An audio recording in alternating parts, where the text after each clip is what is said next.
ação quântica da QCD, eu tinha usado psi ou Q na aula passada, para os campos dos quarks. Alguém lembra aí? Psi. Psi mesmo. Psi A, psi A.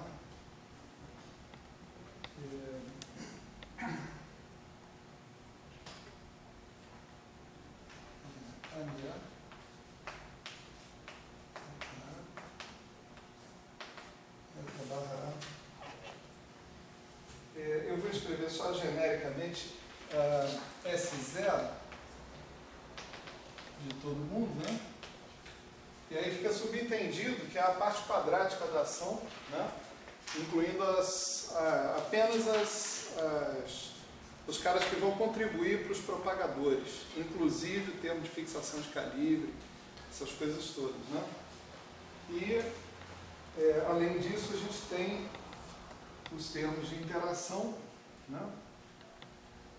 Que vão ser os seguintes.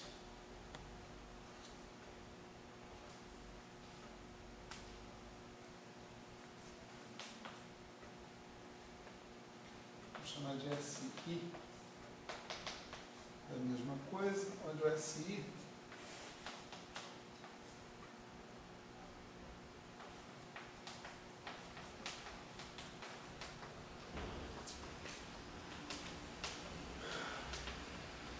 é isso aqui.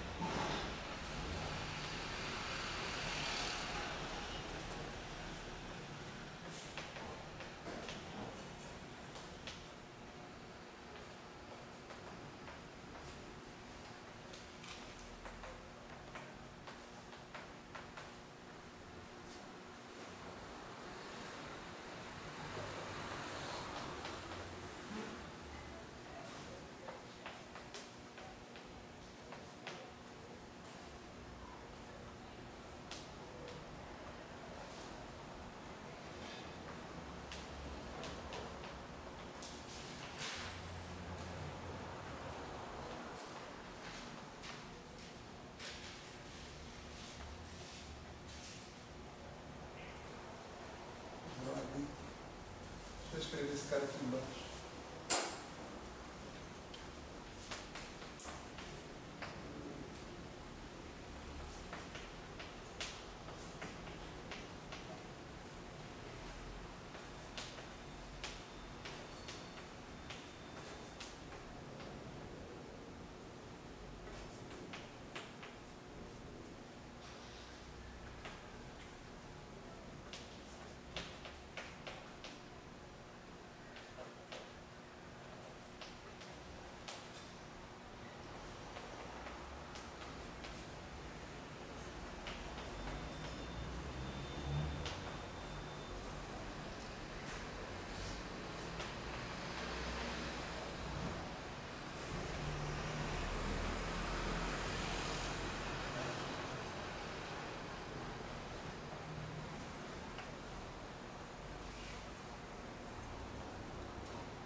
Certo? Então essa era a Lagrangiana de interação, só relembrando, né, os termos que estão aqui. Esse cara aqui era o que vinha do acoplamento mínimo, né, entre os quarks e o campo dos gluons, os campos dos gluons, né.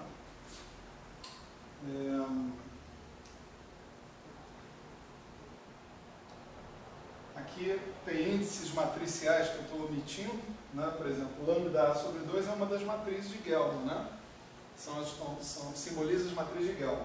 Então isso aqui tem índices matriciais indicando quem são essas matrizes, são matrizes 3x3, tem o índice alfa-beta aqui tem o alfa, aqui tem o beta, né? São os índices de cor, né? Esse termo que está aqui e esse termo que está aqui, eles vêm do quadrado do tensor F-mini, né? E o quadrado do tensor F-mini produz um termo que é quadrático, que está incluído aqui, nesse termo que está aqui. O termo de fixação de calibre, que é outra história, também está incluído ali, né? E produz mais dois termos, um que é cúbico e outro que é quartico, né? Então estão esses dois termos aqui, esse e esse. Né? E esse último é o termo de acoplamento entre os fantasmas e o campo de calibre. Ele vem da exponenciação do determinante Faddeev-Popov, né? E ele é uma herança, né, do procedimento de fixação de calibre quântico, né, que a gente está fazendo. Né? Então, a tarefa em geral é o seguinte: você pegar agora essa ação, né, definir lá o seu funcional gerador, né, a partir dessa ação, e deduzir as regras de Feynman. Né? Se vocês olharem o curso filmado, né, vocês vão ver que lá eu faço uso de um recurso. Né? A gente faz um encadeamento de definições das funções de Green geradas pelo funcional gerador Z.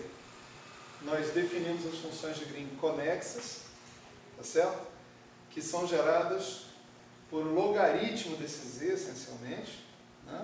E dessas funções de Green conexas, desse funcional gerador das funções de Green conexas, nós definimos um funcional gerador das funções de Green irredutíveis a uma partícula. Né? Esse funcional gerador vai gerar funções de Green que são melhores do que pura e simplesmente coisas conexas. Coisas conexas ainda podem ser do tipo que é separável em dois quando você corta um propagador interno. Né? Então, como você tem que ter conservação de momento na entrada e na saída, né, de qualquer propagador, o momento que entra no propagador tem que ser o momento que sai, você pode acontecer um monte de loucuras ali, né? Essas loucuras todas vão afetar a massa da sua partícula, mas não vão afetar os momentos das partículas que saem. Né? Então, é interessante do ponto de vista de análise de divergências, você analisar apenas as funções de Green que efetivamente produzem as divergências mais primitivas possíveis. E esse não é o caso. Quando você tem um gráfico que você corta em dois e ele se separa em duas metades distintas, independentes, né? As divergências que podem estar contidas nesse gráfico são as divergências ou de um pedaço do gráfico ou do outro pedaço do gráfico. Não tem uma divergência que seja intrínseca ao gráfico como um todo, global como um todo. Né? Então, a vantagem das chamadas funções de Green irredutíveis a uma partícula é isso, é que elas produzem, elas fazem com que você visualize as divergências mais fundamentais que tem dentro da sua teoria. Então, quando você for fazer renormalização, você vai fazer renormalização em cima dessas funções de Green. Se você conseguir deixar esses gráficos todos finitos, então você vai ter conseguido deixar a sua teoria toda finita. Né? Essa é a história. E aí, a gente usa isso, né, para gerar esse funcional gerador das funções de Green irredutíveis a uma partícula. A gente chama de um certo gama, né? E ele é um funcional gerador de caras que nós chamamos de campos clássicos, vamos dizer assim, né? Quer dizer, são todos esses campos aqui, se A, se barra A, AMA, eta A, eta barra A, só que com um subíndice C, né? Para indicar que eles são diferentes, né, em princípio, daqueles campos originais. Eles não são operadores, eles são funções normais. Né? E esse funcional que está aqui que é o cara que gera essas funções de Green irredutíveis a uma partícula. Se você tomar, por exemplo, derivadas funcionais deles, esse funcional em relação a qualquer um desses campos. Por exemplo, se você tiver uma função de Green, se você estiver interessado no espalhamento de 4 gluons, né? E você estiver interessado apenas na porção irredutível a uma partícula desse espalhamento, você tem a fazer pegar esse funcional aqui e fazer 4 derivados funcionais em relação a Mi A, a Mi B, a Rho C, a delta D. Tá certo? Desse cara aqui, colocando esses caras todos a zero no final. Isso vai te dar o conjunto de gráficos de Feynman, já somados, né? O conjunto de gráficos de Feynman que representa a parte irredutível em uma partícula do teor da tua amplitude. Novamente, eu estou só lembrando isso aqui, mas isso é bem melhor explicado lá no curso, né? Lá na história. E a grande vantagem desse cara é que se você fizer uma expansão em potência de H cortado, tá certo? Desse objeto que está aqui, o primeiro termo na sua expansão é exatamente a tua ação clássica, né?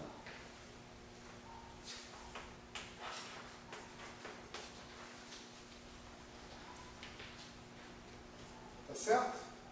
O primeiro termo na sua expansão é exatamente a ação clássica, dependente desses campos todos que estão aqui, né? Então você pode usar isso, perdão, ainda falta mais uma informação, né? Que também está lá no curso. A informação é a seguinte: essa expansão em potência H cortado é o que nós chamamos de expansão em loops, ou expansão em laços, certo? Você pode mostrar, é uma relação, vamos dizer, topológica dos seus gráficos de Feynman, que o número de integrais independentes contidos no gráfico de Feynman é igual ao número de laços que esse gráfico de Feynman possui.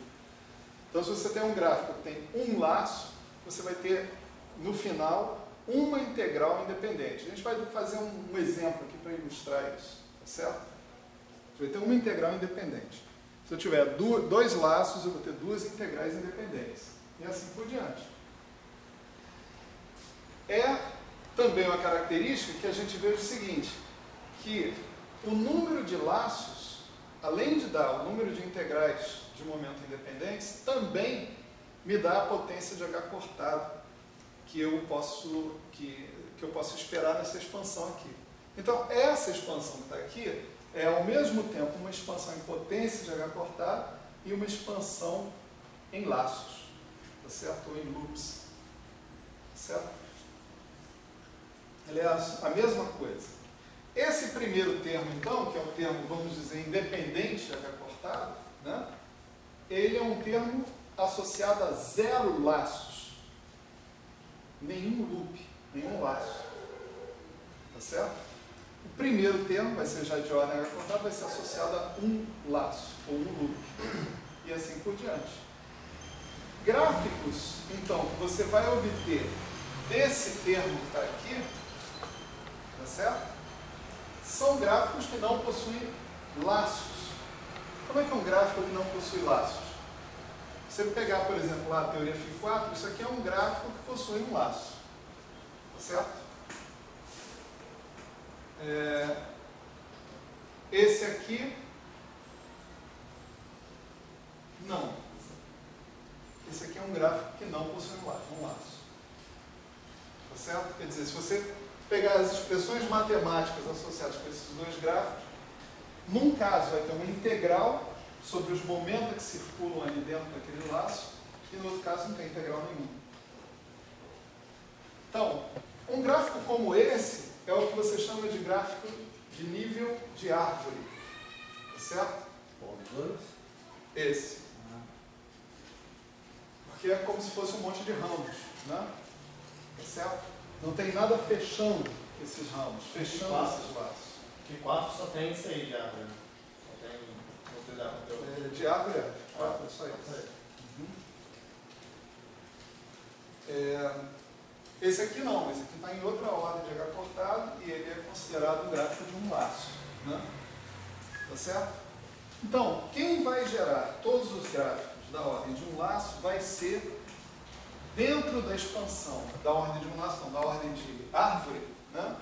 Vai ser esse termo que está aqui. Você pode obter instantaneamente todos os termos de nível de árvore fazendo as derivadas funcionais desse cara em relação aos teus campos e botando eles a zero no final. Tá certo? Aí você imagina, quer dizer, tem a parte S0 que é quadrática, então se você tomar duas derivadas funcionais, por exemplo, desses caras, o que você vai encontrar? Você vai encontrar os propagadores. Né? Aliás, você vai encontrar os operadores cinéticos. Né? Os propagadores, a gente viu que a gente define como o inverso desses operadores cinéticos. Os operadores que ficam lá no tipo φ, operador φ, né? Naqueles termos quadráticos. Se você tomar mais do que duas derivadas funcionais, todos os termos nesse S0 vão a zero, porque aqui no máximo você tem termos quadráticos, tá certo? E aí, os únicos termos que vão contribuir são esse e aquele, que são termos que têm mais do que dois campos, tá certo? Você lembra que a brincadeira é faça as derivadas funcionais, depois faça os campos todos irem a zero.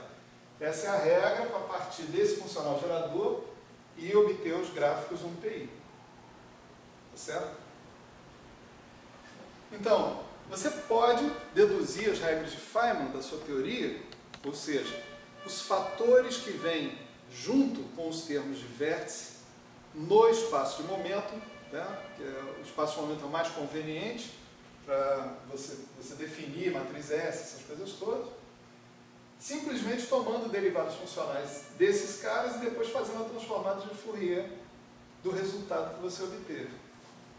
Certo?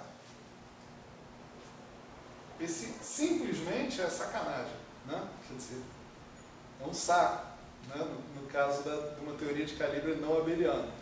Não é que seja difícil, mas você tem que ser sistemático, tem que fazer o negócio direitinho para as coisas funcionarem.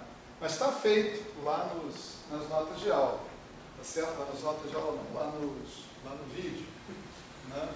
No curso de métodos funcionais 2. Isso aí está feito explicitamente para QCD, etc e tal. Deixa eu só dizer para vocês, então, o que a gente obtém fazendo esse procedimento a partir dessa lagrangiana de interação aqui para QCD, certo? O que a gente obtém ali vai ser o seguinte.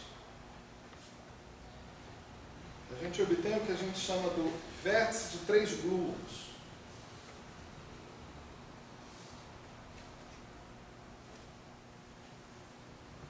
Ou seja, é a chamada contribuição no nível de árvore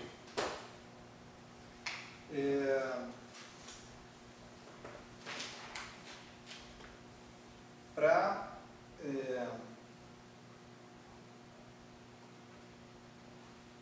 contribuição no nível de árvore para a função 1PI. Vamos lá. O que eu quero com isso? Essa contribuição no nível de árvore para a função 1PI, né, vai se repetir toda vez que eu estiver calculando um gráfico de Feynman mais complexo, por exemplo, não necessariamente no nível de árvore. Né? Por quê? Porque a estrutura da conta que a gente faz é sempre a mesma. É pareamento de derivadas funcionais. É tipo assim, não pode sobrar nenhuma corrente no final, ou não pode sobrar nenhum campo clássico no final, dentro dessa história. Certo? Quer dizer, quando você mandar esses campos para zero, você tem que ter um fator que seja independente deles. Essa que é a brincadeira. Né? E o ponto é, toda vez que você tiver se você quiser obter contribuições para uma determinada função de Green, você já tem pedaços concretos do que você está analisando que vão ter que se parear com outros pedaços concretos.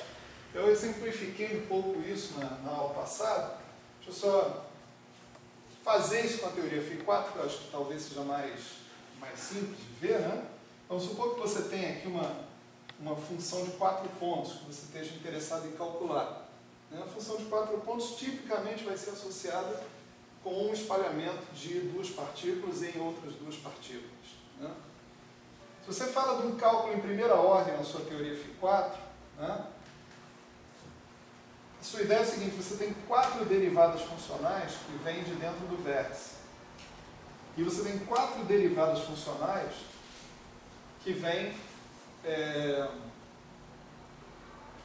da ordem, do tipo de função de Green que você está querendo calcular. Você vai obter uma contribuição diferente de zero quando esses caras que estão aqui tiverem se pareado, ou seja, quando essas derivadas funcionais atuarem sobre o mesmo cara, lá dentro do Z0, de modo a produzir uma contribuição que é independente de J. Tá certo? Você simboliza esse pareamento falando assim, olha, o pareamento é essa derivada funcional se parear com essa, significa que as duas dão origem a um propagador. Né? Se essa pareia com essa, ok. Se essa pareia com essa, ok. Se essa pareia com essa, ok. Essa é uma contribuição possível. Outro pareamento possível, né, das derivadas funcionais é essa pareando com essa pareando com essa, esse com esse com esse. Essa é outra possibilidade. Né? Você tem que contar o número de possibilidades que tem aí também nessa história, de pareamentos independentes, etc. e tal. Né? Mas o fato é que, quando você tiver esse pareamento aqui, ele vai produzir um fator, tá certo? E esse é um diagrama de nível de árvore. Ele vai produzir um fator que será produzido novamente todas as vezes que houver pareamentos do vértice com outras quatro derivadas funcionais. Por exemplo, se você tiver um gráfico de segunda ordem, onde você tenha dois vértices e esteja interessado em calcular uma função de 4 pontos novamente, você vai ver esse pareamento acontecer 2 vezes. Isso vai produzir o fator que tinha sido produzido aqui e novamente o fator que tinha sido produzido aqui, simplesmente pela presença desses dois termos ali. Então é muito importante saber o que é que você deve colocar aqui para multiplicar, né, o seu gráfico de Feynman. Que tipo de fator você deve colocar ali. Né? Esse aqui vai produzir aquele primeiro gráfico que está lá, né, no final das contas. Então essa é a razão da gente se preocupar em calcular essas funções de Green em nível de árvore. Calcular essas funções de Green em nível de árvore é equivalente a definir as regras de Feynman da sua teoria. Toda vez que elas aparecerem novamente dentro de gráficos, você já sabe, eu tenho que colocar tal fator ali dentro. Tá certo? Ele é o resultado natural do pareamento das derivadas funcionais que acontecem aqui.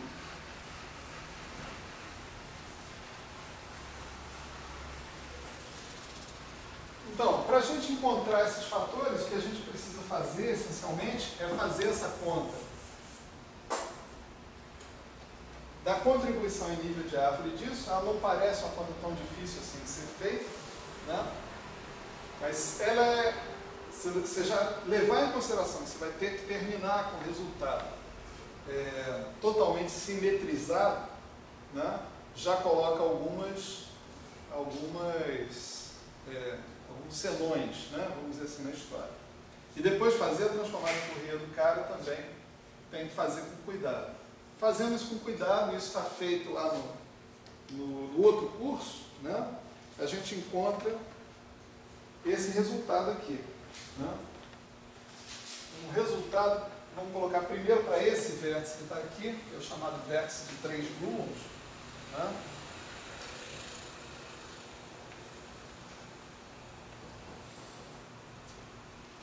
Ou seja, toda vez que aparecer uma estrutura como essa dentro de um gráfico de Feynman, ele tem que vir acompanhado de um fator que é 2π² delta de P mais Q mais R. Aqui tem menos IG, F, ABC. Aí você tem eta milâmida, R menos PI, mais eta milâmida, Q menos RI, mais eta MI, P menos Q, esses PQ e R são os momenta que circulam aqui por esse gráfico, tá certo?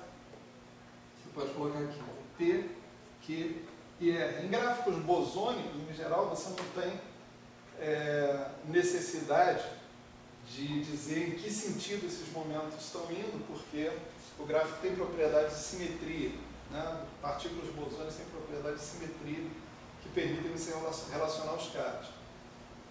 Mas você tem que associar alguns índices, né, além desses, com os caras. Por exemplo, com o P você associa o Mi, com o Q você associa o Ni, e com o R você associa o lambda.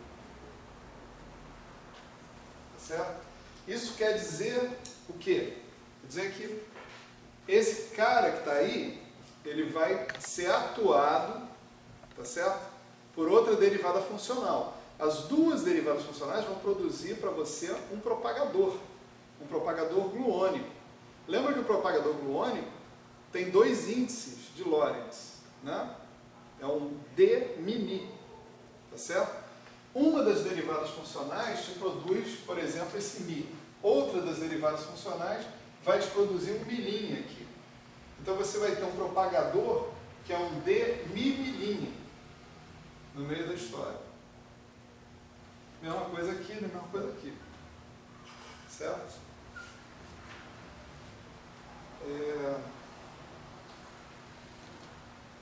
Aqui também a gente precisa dos índices de representação adjunta aparecendo dentro dessa história. Mas esses índices já não são tão importantes assim, porque você lembra que o propagador do gluon, ele é proporcional a uma delta, né, de AB. Ele tem os índices de representação adjunta, mas ele, na verdade,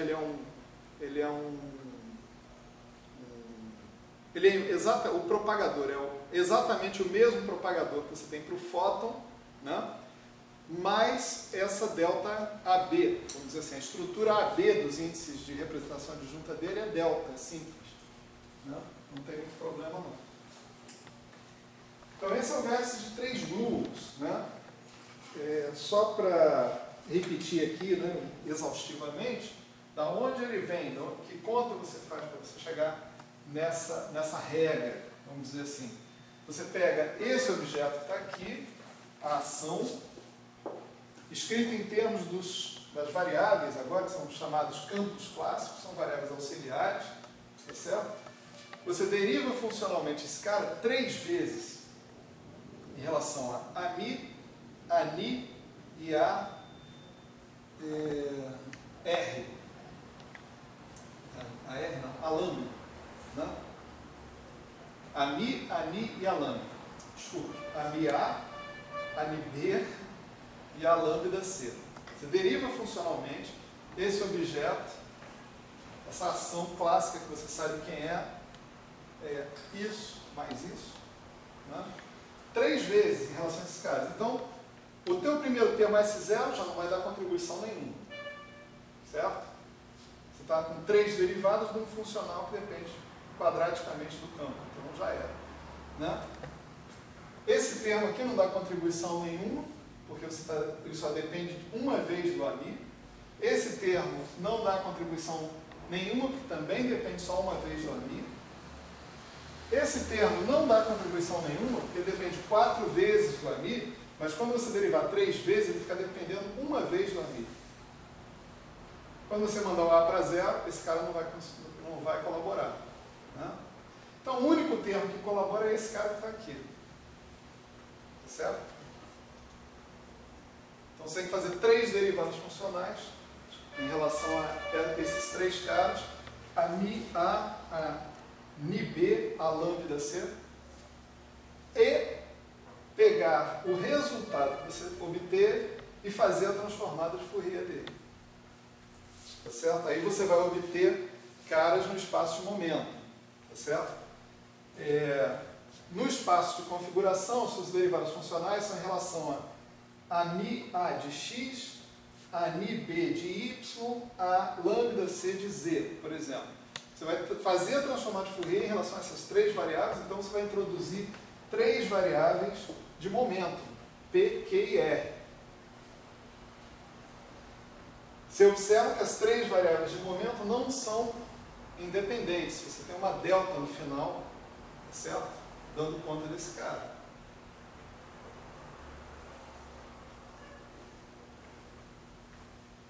Ok? Já já a gente vai dar um exemplo, né, de como é que a gente implementa essas regras de Feynman. Né? Na teoria Φ4 é tudo muito fácil. Né? Você tem uma regra de Feynman muito simples. Né? Você tem, por exemplo, a tua ação de interação é lambda sobre 4 fatorial Φ4. Você pega esse cara daí e deriva 4 vezes em relação a Φc, né? Vamos dizer assim, você vai tirar lambda, simplesmente. Né? Vai ter o 4 fatorial das suas 4 derivadas funcionais e vai cancelar com lambda sobre 4 fatorial. É para isso que ele está ali, inclusive. Por isso que é lambda Φ4 sobre 4 fatorial, para você não encher o saco com esse 4 fatorial, tornando a paciência aí. Né? Então, quando você fizer a transformada de Fourier, você faz a transformada de Fourier essencialmente de uma constante, vai ser lambda vezes essa delta e acabou. Pronto. Fim de papo. Né? Mas aí você tem, né, o que complica efetivamente a vida nesse vértice de 3 pernas, e esse é o pior de todos os vértices, para deduzir a regra de Feynman, é justamente a presença dessa derivada que está aqui. Né? Essa derivada enche o saco. Né? Mas eu falo mais sobre isso lá nas outras aulas. Né? Então, esse é o vértice de 3 pernas, de 3 gluons, tá certo? E a gente tem um vértice de 4 gluons também, que vai ser esse aqui.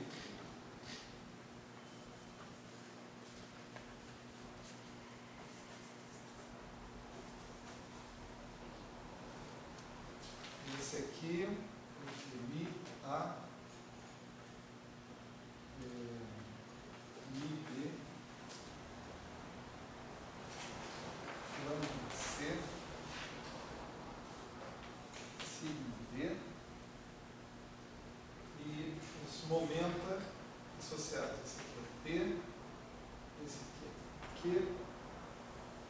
esse aqui é R, e esse aqui é S. Certo? Então aqui tem um momentum P fluindo através desse cara. Ele vai ter que ser casado com outro momentum P de outro propagador, né? De outro pareamento que você vai fazer. Né? Então o resultado desse gráfico que está aqui, quer dizer, esse fator, quando ele estiver presente no gráfico de Feynman, ele vai implicar em você escrever explicitamente essa expressão que está aqui. Essa horrenda expressão. P a quarta, delta de P mais Q mais R mais S, menos G quadrado. Lembra que o G quadrado está aqui, ó, esse aqui é G, né? G, e esse aqui é G quadrado, porque esse termo tem G, esse termo tem G quadrado. Isso que eu vou escrever ali resulta de você tomar 4 derivadas funcionais em relação a Mi A de X, a Mi B de Y, a lambda C de Z, a sigma D de W. Certo? Com 4 derivadas funcionais, esse cara dá zero, bom, esse já foi há muito tempo, esse cara dá zero, esse cara dá zero, esse cara dá zero, pelas mesmas razões anteriores, e a única contribuição que vai sobrar é essa que está aqui. Certo? Completamente simetrizado. Então, essa simetrização vai se manifestar dessa maneira aqui. Ó. F é AB, F é CD, é Mi lambda, é Mi sigma, menos é Mi sigma, é Mi lambda, mais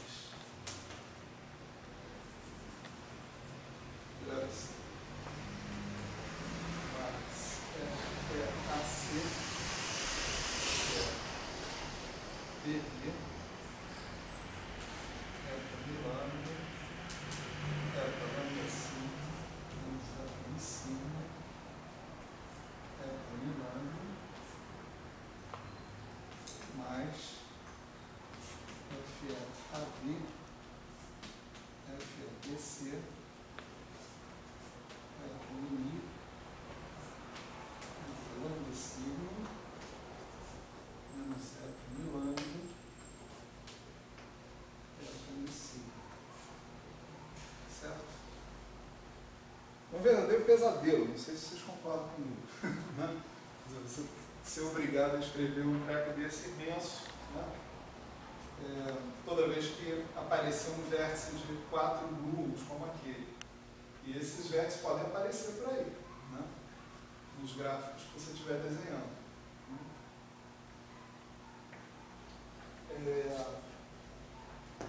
Bom, além desses, nós temos também o vértice de quark, né? Psi barra A, G, né? Psi barra A, gama, mi, a, mi, né? Que é esse vértice que está aqui. Então, esse cara dá origem a um termo desse tipo. Certo?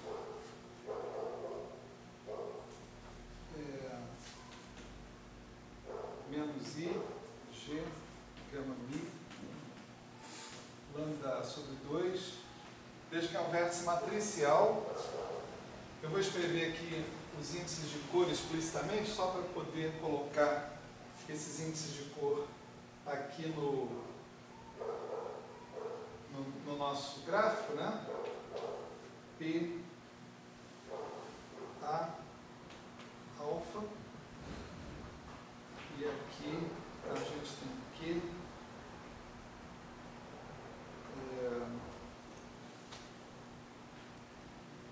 Q,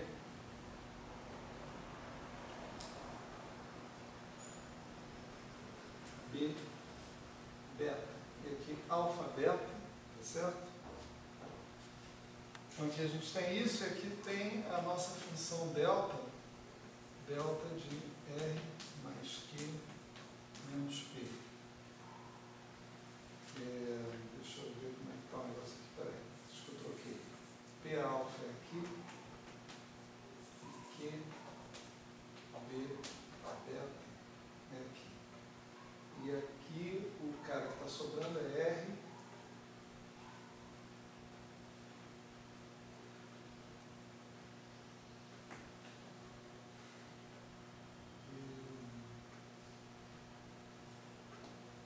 Não, esses índices, outro erro aqui, desculpem. As linhas de quarks, elas não carregam o índice de representação adjunta. O índice de representação adjunta que está aqui, que é esse Azinho, é carregado pela linha de Blum. Tá? Então, ele carrega essa linha de Blum e esse índice de Lorentz aqui, ó, Mi. Tá certo? Os quarks, eles carregam esses momenta, Q e P.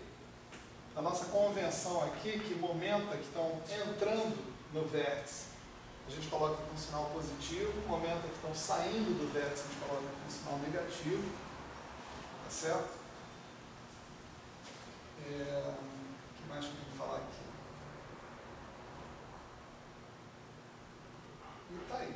Né? Quer dizer, os índices matriciais que eu tenho a colocar são esses. Esses índices alfa e beta, eles são índices implícitos, tá certo? Você pode optar por não escrever. Se você optar por não escrever, você não escreve nem beta nem alfa aqui, mas entenda o seguinte, quando você compara, quando você contrair isso daí dentro de um gráfico de Feynman, esses índices de cor têm que estar automaticamente contraídos com os índices de cor das derivadas funcionais que vão parear, com essas aí. Ou seja, você vai produzir propagadores ali que têm esses índices de cor contraídos. Né? E o cara que está faltando, né? Quer dizer, da onde vem um cara como esse? Esse cara aqui vem de você tomar duas derivadas funcionais em relação aos campos de quarks e uma derivada funcional em relação aos campos de grupos. Certo? Então, esse cara não depende de campo de quark, esse não depende, dá zero, esse também não depende, depende de fantasma, certo? Também dá zero. Única contribuição, esse cara que está aqui. Você pode olhar para o fator que está aparecendo aqui e praticamente ver ele aparecendo ali. Esse aqui é bem fácil. Né? Tá certo? Quer dizer, isso no espaço de momento, por isso que aparecem essas deltas que estão aparecendo aqui.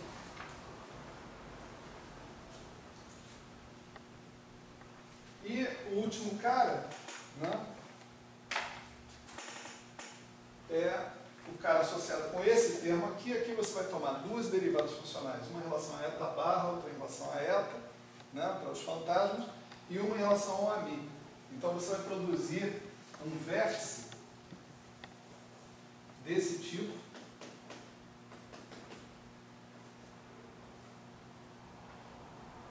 que também você tem aqui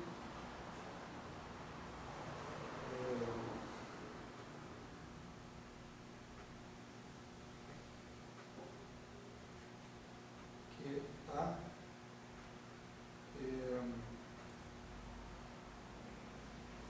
P, D, e aqui R, C. Além disso, você tem um Mi aparecendo aqui, que não é mais nada. Né? Esse cara aqui te dá menos G, F, A, B, C, R, Mi, 2,4 delta, GR mais Q mais Q. Então, esse é o vértice de fantasma, né? Certo? Vértice fantasma blue. Então, esses são os blocos, né, de Lego, né, que a gente usa para montar os gráficos de Feynman. Né? Eu vou dar um exemplo para vocês, só para vocês verem que não é um negócio tão esotérico assim, de um gráfico simples.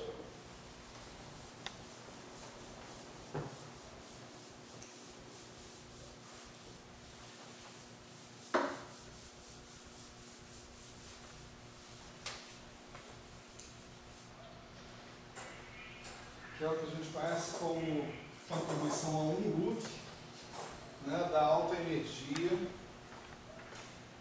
do quark, né, da alta energia dos quarks.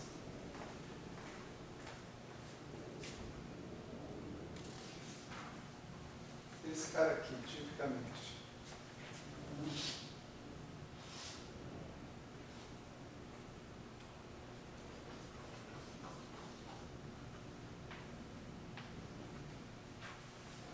A gente vai supor que a gente tem um momento entrando P1, né, um momento de quark entrando P1, aqui tem um momento de quark saindo P2. Claro que P1 vai ter que ser igual a P2, mas isso vocês vão ver é implicado pelas regras de Feynman, certo? Isso é natural das regras de Feynman. Aqui a gente supõe que a gente tem um momento Q, e aqui a gente vai supor que a gente tem, também circulando aqui, e aqui a gente vai supor que tem um momento K para esse grupo que está aqui. Então a pergunta aqui é a seguinte: qual é a expressão matemática que corresponde a um gráfico como esse? Que é um gráfico possível de ser obtido dentro da expansão perturbativa, né? Por exemplo, de quê? Do propagador do quark. Você poderia perguntar: qual é o propagador completo do quark? Se você perguntar isso, um dos gráficos que você vai chegar é esse aí, com certeza. Isso é a aproximação a um loop também do propagador do quark. Né?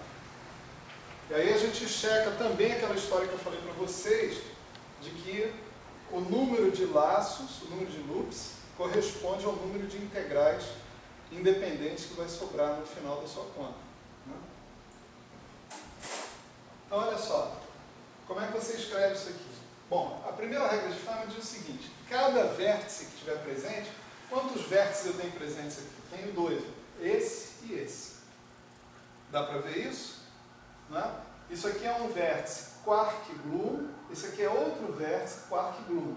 Como é que eu sei disso? Pelas linhas que estão saindo. Né? Eu tenho duas linhas de quark, uma chegando, uma saindo nesse ponto, e uma linha de gluon chegando ou saindo, tanto faz, nesse ponto. E aqui é a mesma coisa. Né? Cada um desses vai requerer que eu escreva esse fator aqui, dentro da história. Né? E a presença de cada vértice implica que eu integre, tá certo? Sobre o momento correspondente.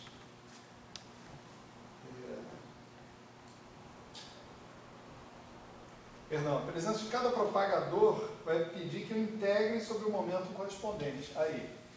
Então aqui eu tenho o seguinte, eu tenho um propagador gluônico, eu tenho um propagador quarkiônico. Eu também vou ter que escrever a expressão desses dois propagadores ali, junto com o negócio do vértice. Então eu tenho uma integração em D4K, tenho uma integração em D4Q sobre 2π a quarto. Né? Deixa eu colocar os fatores de vértice, porque a coisa é assim, quando eu tenho fermions na história, eu tenho que seguir o caminho do loop. Eu tenho que seguir o caminho do loop, senão eu posso escrever produtos de matrizes que não estão na ordem correta. Tá certo? Eu estou falando um monte de arbitrariedades aqui, né? Mas a verdade é o seguinte, quando vocês tentam obter esse gráfico, vocês vão percebendo que essas coisas que eu estou falando são naturais, que elas vão aparecendo no meio da sua conta, tá certo? O problema é, tem que fazer a conta pelo menos uma vez na vida, para entender que o negócio é assim. Né? Então, um dos fatores de vértice vai ser esse aqui, né? 2π a quarta, delta, vamos supor, na nossa convenção, né? P1 está entrando no vértice, K, vamos colocar ele para essa direção, K está saindo e Q está saindo. Então a gente tem uma delta de P1 menos Q menos K. Né? Eu tenho também um outro fator que é menos IG, lambda sobre 2. Vamos colocar os índices de cor, só para a gente não se perder esse primeiro momento, né? Tá certo? E aí, o que acontece? Acontece que vem, na sequência, esse propagador que está aqui. Tá certo? Esse propagador fermiônico. Então você coloca o propagador fermiônico contraindo esses índices de cor que estão aparecendo aqui com os índices de cor do teu propagador fermiônico. Então, perdão, faltou a matriz gama, né? Gama mi, né? Menos IG, lambda sobre 2, gama mi, né? E aqui vai aparecer S delta gama de Q, tá certo? Esse é a expressão a transformar de Fourier do propagador, a gente viu na aula passada, tá certo? Propagador fermiônico. Esses são os índices de cor do propagador escritos explicitamente. Poderia não escrever, mas aí nesse sentido seria o seguinte: isso aqui é uma matriz, isso aqui é outra matriz, elas têm que ser escritas nessa ordem. Com os índices fica bem claro isso. Você tem beta, delta, delta, gama. Tá certo? O produto matricial é feito nessa ordem. Matriz lambda A sobre 2, beta, delta, S, delta, gama. Tá? Depois você tem o outro fator de vértice que vai te dar um menos IG. Você bota um lambda V sobre 2 aqui. Gama, alfa. Você está continuando ao longo do teu gráfico. Então aqui você tinha um fator que vinha desse vértice, esse fator contraiu com esse cara, e esse fator desse cara contraiu com esse cara aqui. Tá certo? Então, olha só. Beta, delta, delta, gama, gama, alfa. Tá certo? Isso vale também para as matrizes de Dirac. Então, aqui, ó, gama mi, né? Essa matriz gama mi, esse cara que está aqui, ele tem índices de Spinor, de Dirac. Então, se eu quisesse escrever explicitamente os índices desse gama mi, por exemplo, IJ, se eu quisesse colocar, aqui seria JK. E o próximo índice de Dirac que aparecesse aqui seria KL, por exemplo, para manter a ordem desse produto que está aparecendo ali. Então, aqui vai aparecer um gama ni. E aí, finalmente, o propagador, né, gluônico, que a gente pode escrever como D mini AB de K. Observa que A e B, esses índices aqui, estão contraindo esse lambda A e esse lambda B, que são os fatores de vértice. Esse cara, lambda A e lambda B, estão aparecendo por causa da presença dos vértices. E aqui eu tenho um propagador gluônico. Esse propagador gluônico satura esses dois índices aí. Esse cara, esse gráfico que está aqui, não pode depender, tá certo? De nenhum fator, nenhum índice de representação adjunta, né? Por quê? Isso é uma alta energia de um quark. Então, o que tem aqui é um propagador de quark. O propagador de quark não depende dos índices de representação adjunta. Então, o que está aqui, no meio desse negócio aqui, vai ter que todo ele contrair todos os índices para ele não ter uma dependência explícita disso. Tá certo? Então, você tem o D mini AB de K e você tem, eu esqueci, deixa eu colocar aqui, antes de botar o D mini AB de K, deixa eu colocar o outro, 2π a quarta, delta. Aqui você tem K mais Q chegando no teu vértice e P2 saindo. Então você vai ter K mais Q menos P2. Certo? E aí sim, o teu D mini AB de K. Então esse é o teu gráfico, tá certo?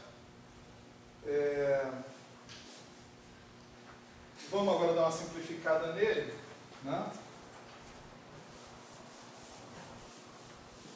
Aqui eu estava tomando cuidado de seguir as leis aí das regras de Feynman, quando eu estava escrevendo ele, né? Agora eu posso olhar para a expressão matemática e simplificar o cara. Em particular, vocês observem que aqui eu tenho duas deltas e eu tenho duas integrais. Tá certo? Parece que, assim, à primeira vista, sem olhar para o argumento das deltas, parece que não vou ter integral nenhuma, né? Mas não, vou ter. Por quê? Porque aqui você vê que, por exemplo, uma das integrais é em K, a outra das integrais é em Q, né? Aqui você diz que K mais Q tem que ser igual a P1. Tá certo? Se você usar isso, que K mais Q é igual a P1, você vai terminar aqui com uma delta de P1 menos P2. Certo? Então, o teu gráfico todo, você pode acabar com a tua integral em K, mas vai sobrar uma integral em Q. Essa segunda delta não te ajuda a reduzir o número de integrais. Ela tem a outra função. Ela tem a função de aparecer com uma delta de conservação total dos momentos que estão entrando e saindo do gráfico. Certo? Isso é uma característica geral. Se você calcular um gráfico de Feynman e não terminar com uma delta de conservação total dos momentos, é porque você fez uma conta errada. Certo? Os momentos que entram vão ter que ser iguais aos momentos que saem. Aos momentos que saem. Você observa que essa é a regra para cada vértice que você escreveu aqui, no espaço de momento. O outro eu já apaguei. Então, essa regra fica valendo para o gráfico como um todo. Se tem que haver conservação de momento em cada vértice, essa conservação de momento acaba se propagando para o gráfico como um todo. certo? Então, no final, o que você obtém aqui vai ser 2π a quarta. Veja que um dos 2π a quarta vai embora com esse 2π a quarta que está aqui, sobra só um. Delta de P1 menos P2. Né? Tem outro fator que vai sair dessa história, que vai ser o fator G2. Aí você vai ter lambda A, DAB, lambda B, em princípio. Né? Se você fosse falar em termos de produto de matrizes, seria lambda A, DAB, lambda B. Tem um produto de matrizes. Mas qual é a dependência em AB do propagador do gluon? É delta AB. Tá certo? Isso a gente viu na aula passada. Então, esse delta B vai contrair esse lambda A com esse lambda B. Quer dizer, a presença desse AB que está aqui é simplesmente somar o índice A com o índice B. Né? Então você vai ter lambda A, se você quiser, beta alfa. Por quê? Porque esse S delta gama é também, em termos de índices de corpo propagador do quark, é uma delta gama. Tá certo? Então isso vai transformar esse delta em gama e vai fazer com que esse cara que está aqui contraia diretamente como matriz no espaço das cores com esse outro cara que está aqui. Então você vai ter que no final lambda A sobre 2, beta alfa, né? Vou botar sobre 4 logo. Integral. Vamos supor que eu eliminei o Q e não o K. Falei errado aqui para vocês. K sobre 2π a 4. Aí você vai ter o que vai sobrar vai ser isso aqui. O gama mi está ali.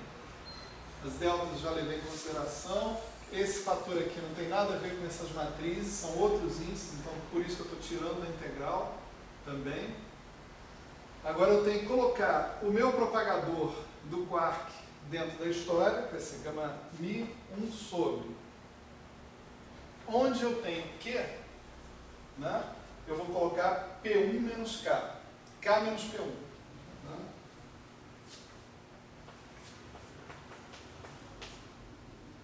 Tá certo? Eu estou usando aqui K igual a P1 menos Q. P1 menos Q igual a P1 menos K. P1 menos K. Essa notação slash aqui significa gama mi P mi, gama ni K mi. Tá certo? Menos M. Né? Aqui tem o mais e epsilon lá no meio da história. Gama mi. Né? E o propagador do gluon, né? Que a gente conhece aqui, ele é eta mini, menos 1 menos alfa, Kmi sobre K2, 1 sobre K2. Não tem em cima ali também não, né? Gama mi, slash mais M sobre o P1. Você pode escrever esse propagador aqui de outra maneira também, né? Por exemplo, você tem 1 sobre P slash menos M, você pode escrever isso como P slash mais M sobre P2 menos M2. Certo? Essa é outra forma de escrever. A gente não vai calcular o cara, se a gente fosse calcular, a gente ia ter que partir para isso. Né? Porque é assim que você faz a conta. Né? Mas aqui a minha ênfase aqui é só em mostrar como é que eu construo um gráfico de Feynman, especificamente. Né?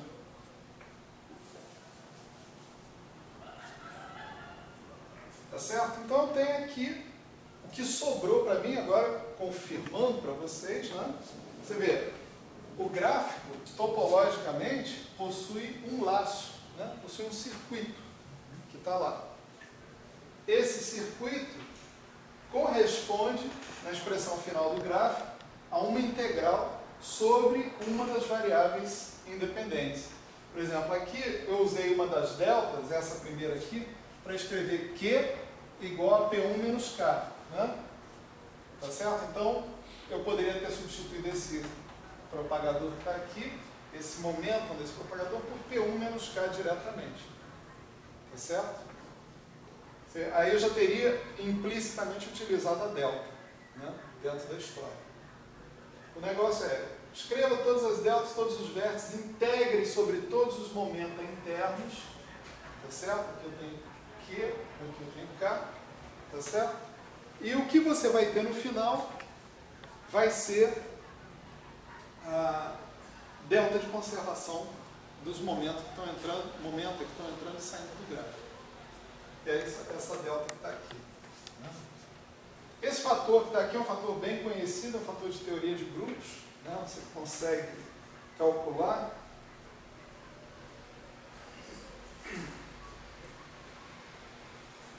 Para o SU3 especificamente, isso aqui vale 4/3 vezes a identidade, delta, beta, alfa, certo? Coisa desse tipo. Então ele não representa problema nenhum, né, dentro dessa história.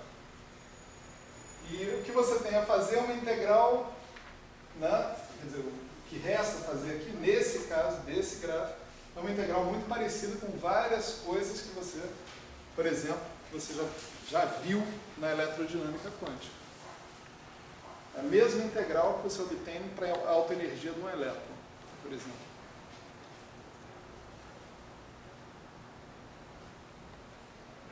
Ok? Uma curiosidade, que não é nem tão curiosidade, não, é uma forma de fazer a transição de tópicos aqui, né? É a seguinte: será que essa integral é convergente?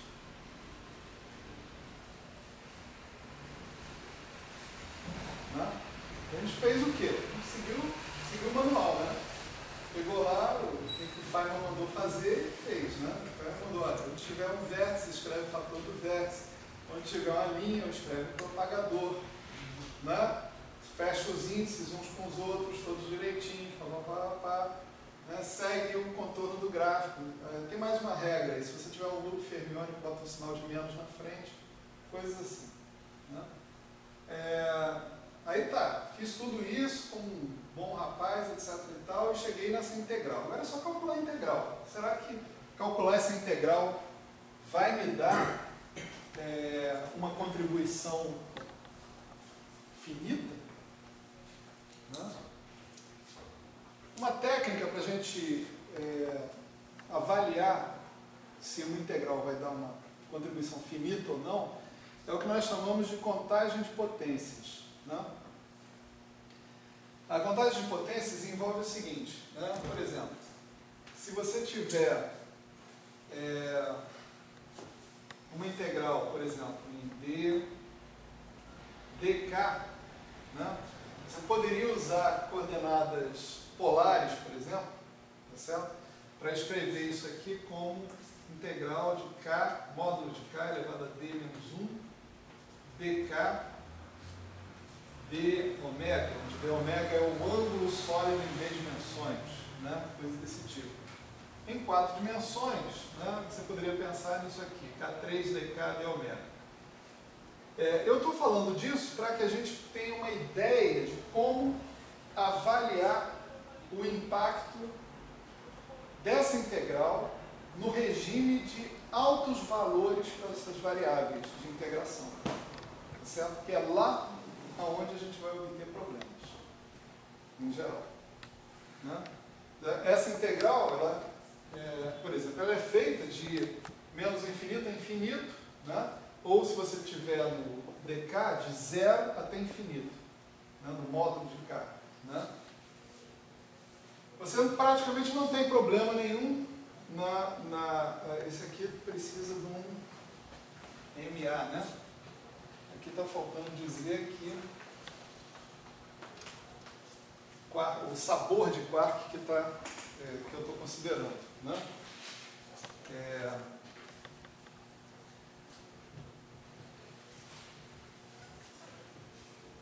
como é que vai ser o comportamento do integrando quando eu estiver avaliando esse integrando para grandes valores do integrando em si, né?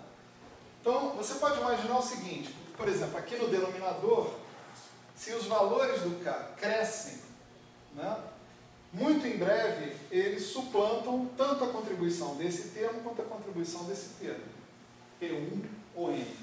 Então, esse cara, esse fator 1 sobre P1 cortado menos K cortado menos MA, se comporta para grandes valores do K como 1 sobre K. Tá certo?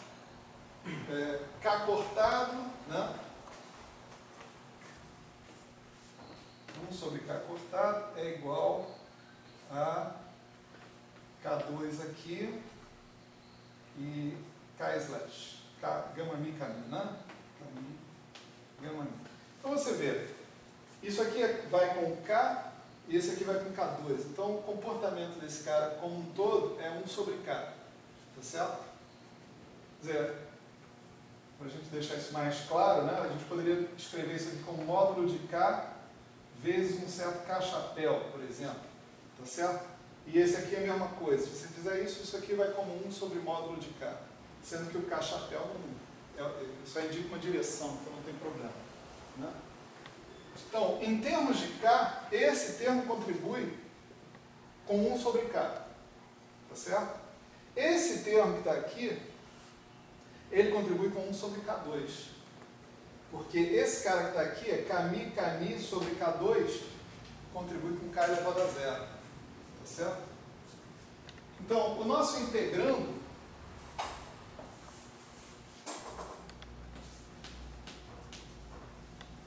vamos dizer, um certo f de K, a contribuição dele em termos do K vai ser esse fator K3. No caso, eu tenho 1 sobre K vindo do propagador fermiônico, propagador do quark, e 1 sobre K2 vindo do propagador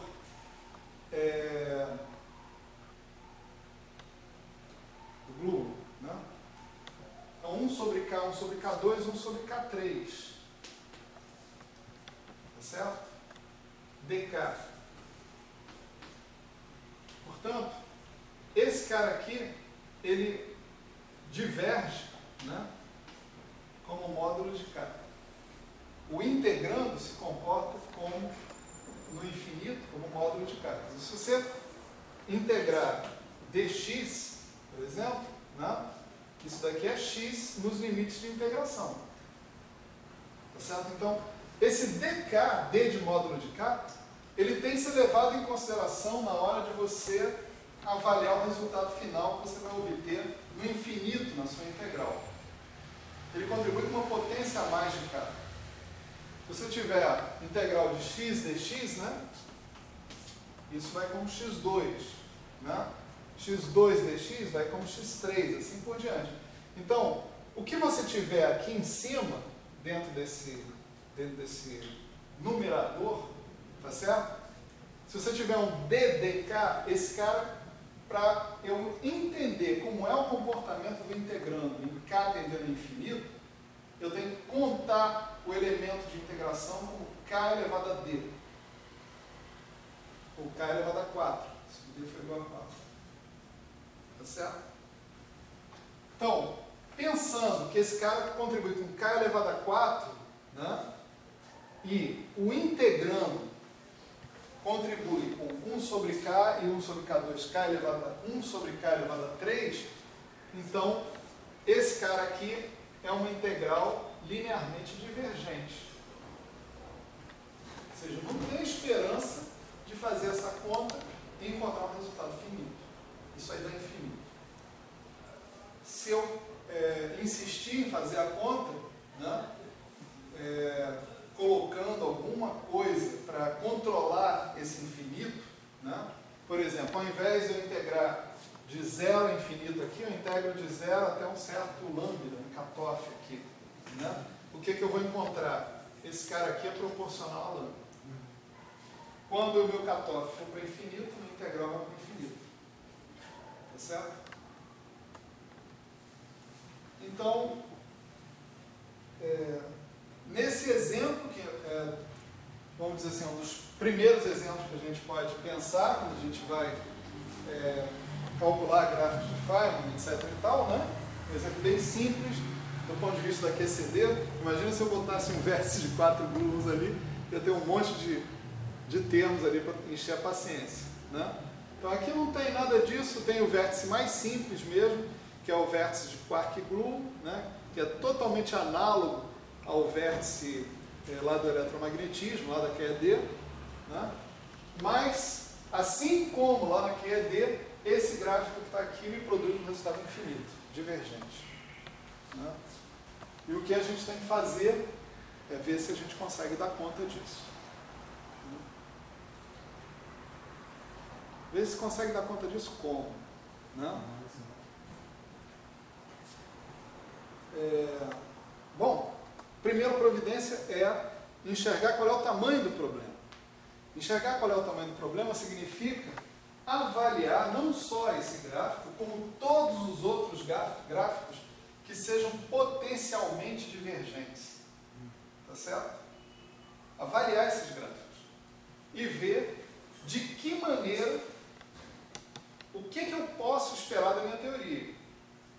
Se há como eu resolver o problema dessas divergências de alguma forma, ou se não há. Tá certo?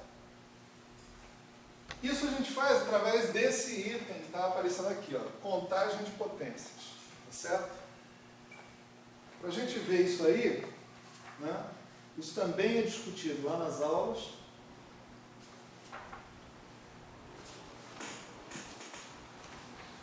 Vamos só recordar aqui rapidamente como é que funciona essa história. Né? A gente vai falar de uma teoria de campo genérica, né? E depois a gente especifica para QCD. Né?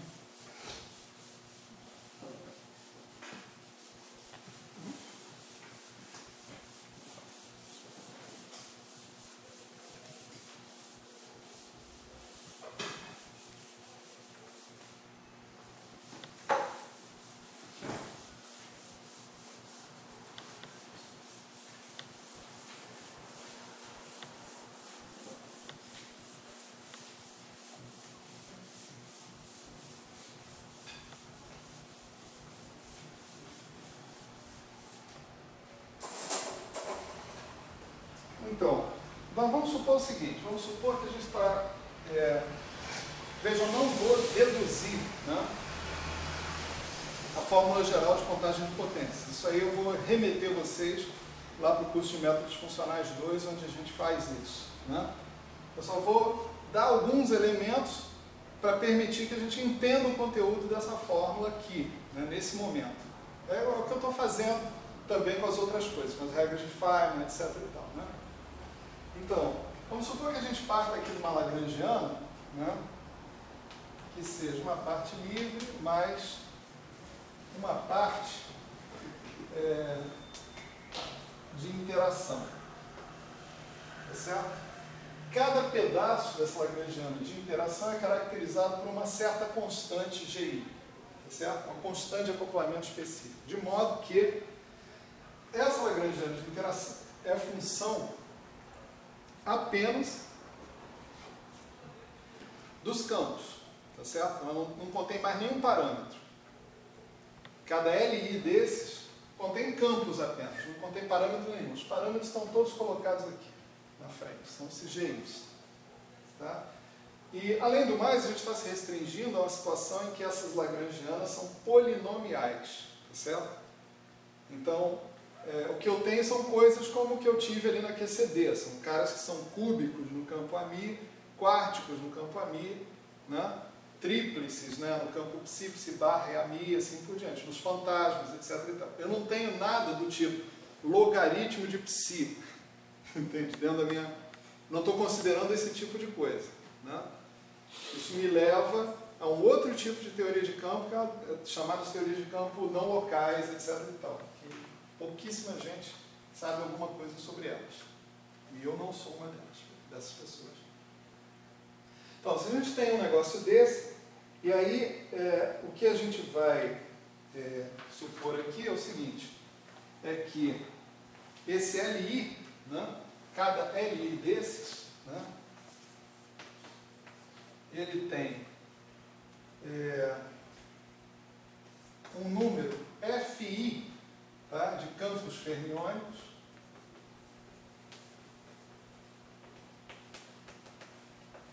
tem um número BI de campos bosônicos e tem um número DI de derivados. Por exemplo, lá na Lagrangiana da QCD, né, a gente tinha quatro termos diferentes, L1, L2, L3, L4. Aquele cara que tem o vértice triplo de gluon, ele possui uma derivada. Então, lá o D do vértice triplo de gluon, o D1, vamos dizer assim, desse cara, era 1, né? Tem uma derivada. Né? O B1 para esse cara era 3, porque ele tinha 3 campos bosônicos. E o F1 para esse cara era 0, porque não tinha nenhum campo fermiônico. Para o vértice quark-gluon, né, o F3, vamos dizer assim, vamos chamar de 3 aquele termo, né? O F3 era 2, porque eu tinha 2 campos fermiônicos, psi/A, psi/A. Né? O B3 era 1, porque eu tinha psi/A, lambda A sobre 2, psi-A, né? A-mi-A, né? Certo? E o D3 era 0, não tinha derivada nenhuma dentro daquele vértice, assim por diante. No vértice de fantasma, eu tinha, isso é importante, né? Os fantasmas, para esse tipo de trabalho, já eu explico porquê, vão ser contados como campos bosônicos.